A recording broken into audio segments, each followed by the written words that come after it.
Hey guys, today I'm going to answer a question by Electric Gent. He asks, I did want to ask you about your Mercy play, specifically damage boost versus healing.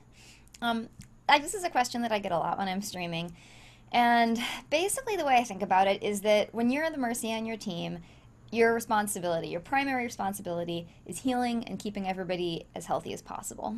And so I think of damage boosting as like a nice to have, but something that's kind of secondary and should only come like after and if and only if your team is like well healed. Now that excludes like the Farah who's way far forward in a stupid place that you'll die if you heal her. Like if she's not healed but everybody else is healed, like it's fine. You can just keep healing the people who are around you in like a reasonable position, and then you can go to damage boosting once like everybody's taken care of.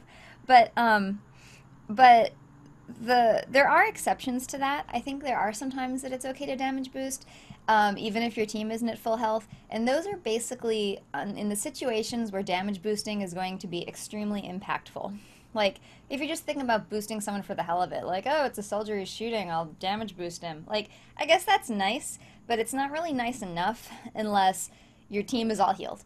And a situation that might be like a hypothetical situation that might be a good example of a really impactful damage boosting time is if like you have a little like Bastion Reinhardt setup combo going on, and your Bastion is like super doing work or is trying to break through a shield so that like the enemy Reinhardt shield, and so boosting that Bastion can like really increase the amount of damage that's going into the enemy team in a way that's going to be very impactful, because once the Reinhardt shield is down, like you can get to all of the teammates or the Orisa shield or whatever. So there are those times that it's good to be damage boosting instead, but I think in the absence of something like that, you should pretty much only damage boost when everybody is healed. And then as soon as like everybody's super healed and you're damage boosting the soldier, and then someone like it gets damaged over there, like stop damage boosting and go over and heal that person.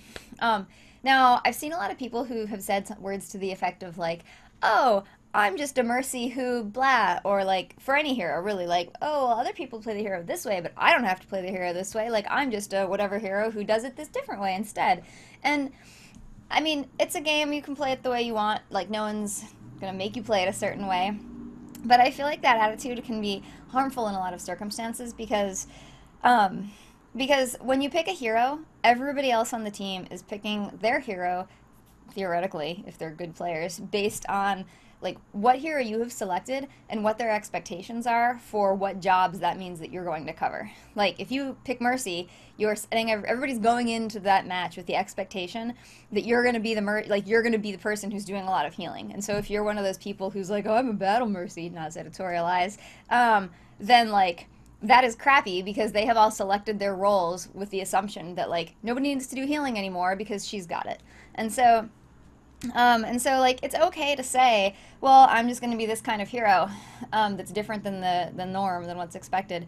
But I feel like if you do that, it's sort of incumbent on you, if you want to not be a dick, to like tell the team before they select their heroes what your plans are. Like I'm going to be a battle Mercy, so we need another healer, and like maybe that makes you a different kind of dick, but it doesn't make you the kind of dick who's just a surprise battle Mercy, which is the whole separate class.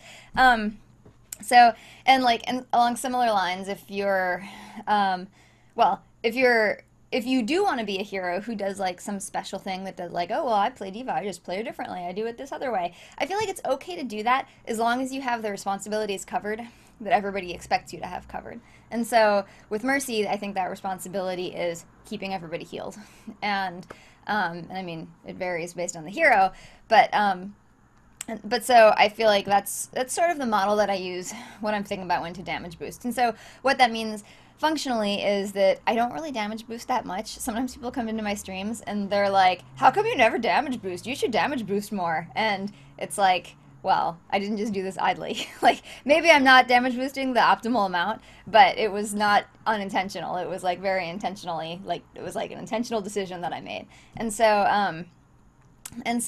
when I end up actually damage boosting is when like we're doing great. Everything's fine on Team Sarah, and we're holding the point, or we're pushing the payload, or whatever it is. We've got it under control and everyone's healed, except that like Genji, who's way far forward and is being dumb. And like If everybody's healed, then I can damage boost. Then I'll damage boost anyone I want, and I'll probably try to look at who is shooting at the enemy in a way that is most like what is the best ROI like bullets to to damage the other team, and I'll pick that hero who's doing that at that moment, and I'll damage boost them. And like sometimes it changes because a bunch of people are shooting at the same time, and so I try to like make that call and be aware of like who it is at any given moment. So I guess that's it.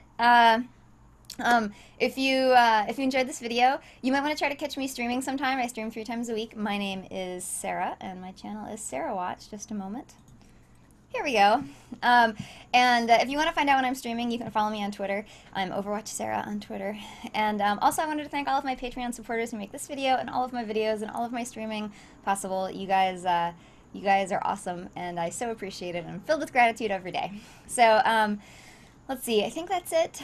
Oh, yeah, and if you guys want to talk about Overwatch, and then come to my Discord, you can see down here. It's not one of those Discords where I'm like, you guys are just here to answer my questions, although I do occasionally answer questions, or ask questions. But, like, we talk about each other, and we talk about our lives, and we talk about how to get better at Overwatch, and it's a nice place. So you guys should come and check it out.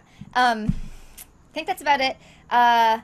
Yes, I think those are all the things I wanted to say in my notes here. All right, thanks you guys for watching, and I will see you next time.